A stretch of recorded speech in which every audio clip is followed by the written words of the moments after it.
You talked about how, like a lot of artists, like let's just say, and this is not to disparage anybody or anything else like that, but you see artists like Future that just drop album after album after album after album. They just drop a bunch of songs. I think he dropped like 2 albums in 2 weeks at one point. But you've always said that you felt like it's better to drop less music.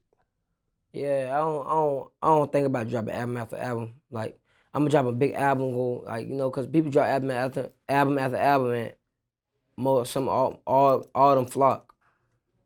But some like you just gotta be patient. Drop a single, I drop a single, big feature, and that one single might get you $14 million.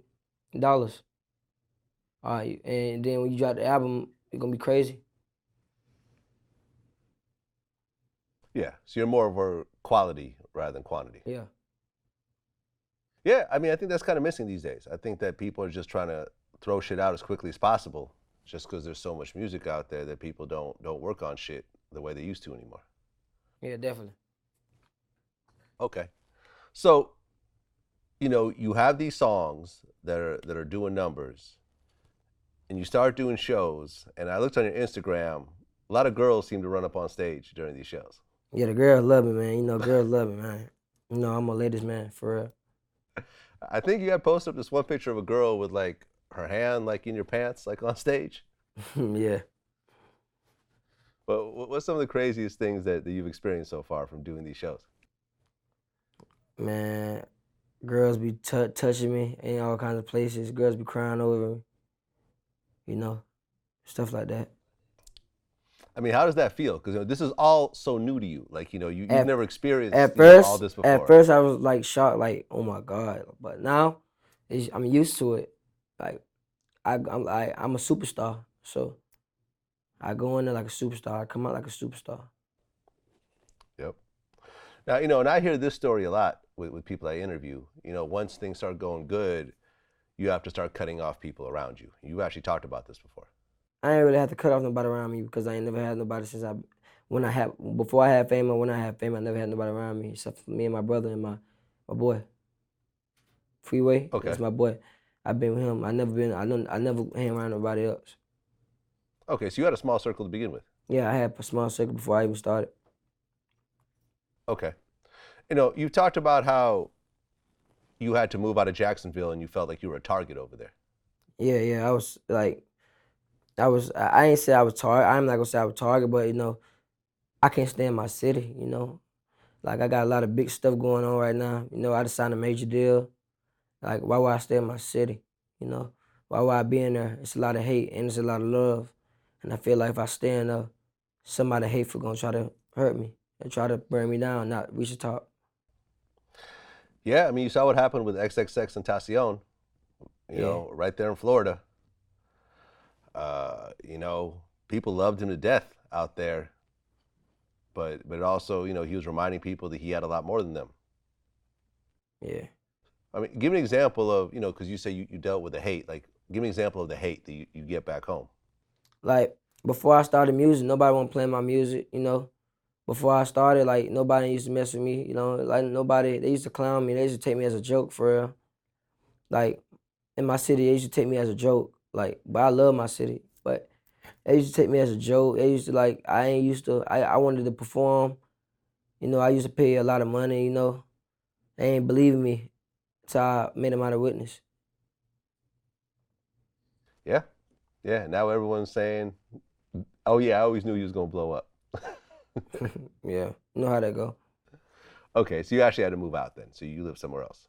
Yeah, I live in Atlanta. Oh, okay. Was there a big difference when you moved out there? Yeah, I'm low key. I got a nice house down there. I'm low key. Yeah, and Atlanta's really that's the heart of urban music in the South. Point blank, period. A lot of people. I mean, I remember I interviewed Boosie, and he actually had to move out of Baton Rouge to Atlanta because he was just dealing with too much bullshit, too much hate back home. Also, I was a target in Baton Rouge. Like Baton Rouge is small, man. When I'm the only one riding in Bentleys and all these foreign cars, you become a target. Not only you're a target, you're rapping about these people. Your house is 10 times the size of their house. that would make me dislike me if I was on the other side. Yeah. Yeah. Well, you actually started working with a bunch of people. So you worked with Chris Brown? Yeah, I work with Chris Brown, Young Thug, Future, Lil Uzi, A Boogie, A Boogie, 21 Savage. 21 Savage. Okay. Now Chris Brown, I mean, if you look at R&B singers, you'd be hard pressed to really find a better R&B singer of this generation. Chris Brown, a legend. Chris Brown's absolutely a legend. I mean, I've always said that, you know, even when he first came out, I'm like, okay, if he really stays on his focus, he could be the next Michael Jackson. Yeah, he's the best. I think singer-wise, I think that's probably the closest we have to a Michael Jackson. Yeah, for real. He's raw. So were you actually in the studio with him? Yeah, we was in the studio. Okay. So what was that like?